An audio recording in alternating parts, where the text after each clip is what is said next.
So today what we are going to be talking about is the next step in the stoichiometry calculations. Because previously in the prior video we talked about how to convert moles of one substance in a reaction to moles of another using the mole ratio and the balanced chemical equation. And we do that because the ratios in the balanced chemical equation are really in terms of moles of substance, or it could be molecules or atoms, but groups of substances in terms of moles. But in the lab, we don't measure things in moles. We measure them typically in mass, or we could do volume and things like that. But we need a way to take what we get in the lab and convert it to something else that we can measure using the same stoichiometry process. So mass to mass stoichiometry, which is what we're going to be doing today, is really just adding one step at the beginning and one step at the end of the previous problems, which were going from moles to moles. We need to convert grams into moles first, then do the mole to mole conversion, and then at the end we're going to convert moles back into mass, and we're going to do all that using the molar mass of the substances in question.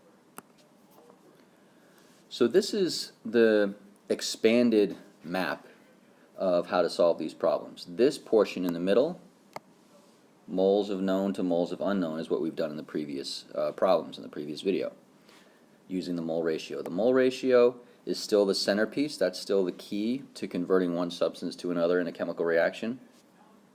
But what we're doing now is we're adding a step at the beginning over on this side, converting grams into moles, and then at the end we're converting moles back into mass by multiplying by the molar mass of the unknown substance. So we'll do a couple of examples of this, just so you can see how these steps work, but all the basic ideas are still the same. So here's the chemical equation. We've used a similar equation in the past. Okay, this time instead of saying 194 moles of propane, we're talking in terms of grams. So we're going to need to convert the grams into moles because the balanced equation again is written in terms of moles. So let's take a look. The problem gave us 194 grams of propane, and it asks us to find how much water, how many grams of water would be produced. So our known is the propane on this side, C3H8, and our unknown is the water over here, H2O. So the grams we were given was 194. The molar mass, which is what goes in the denominator here, is 3 carbons plus 8 hydrogens. Mass of carbon is 12, 3 of those would be 36, plus 8 hydrogens gives us a total mass of 44 grams per mole.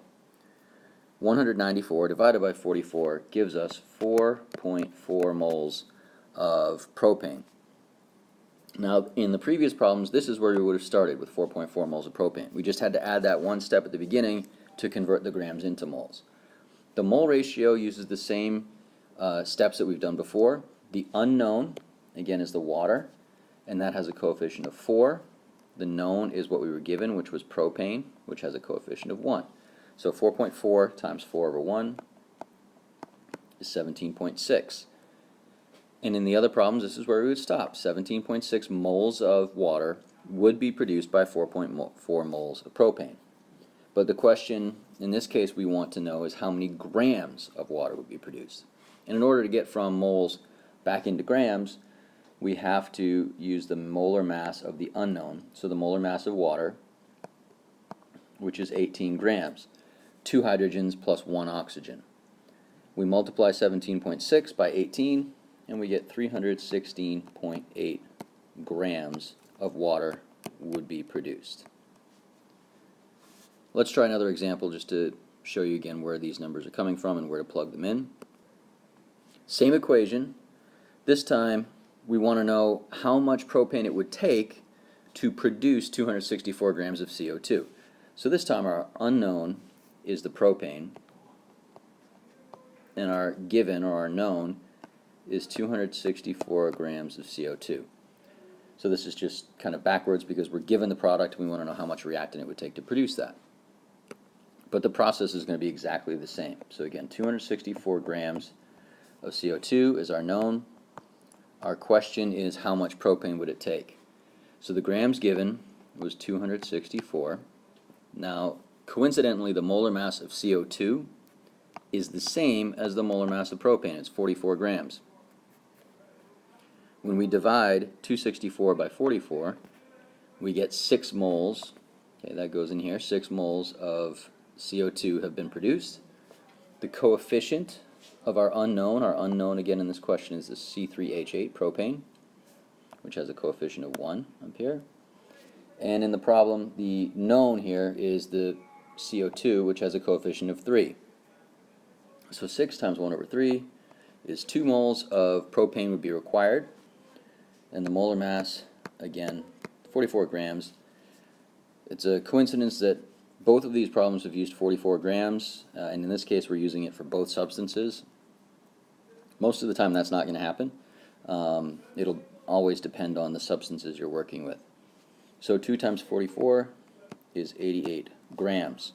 So 88 grams of C3H8 would be required to produce 264 grams of CO2. So the mole ratio, again, always comes from the chemical equation, the coefficients in the chemical equation. The mass that you're given is given. It's part of the question. And then the other two numbers you need are the molar mass of your known substance and the molar mass of your unknown substance. So those are going to be using the periodic table to calculate the molar mass of each substance. And then you divide grams given by molar mass to find moles of known, multiply that by the mole ratio, take the moles of unknown that you get from that step, and multiply by the molar mass of your unknown substance, and that will give you the mass of your unknown. And just pay attention to the question, whether it's asking you for moles or grams or giving you moles or grams. Depending on what the question gives you and what the question requires, you may not need to use every single one of these boxes. If you're given moles, you're going to start here. If you want moles but you don't need mass, you can stop when you get here. So it all just depends on the question. Okay, so the next and last step in this process is going to be what's something called calculating the percent yield and then limiting reactants. So those are the next two videos that we're going to see.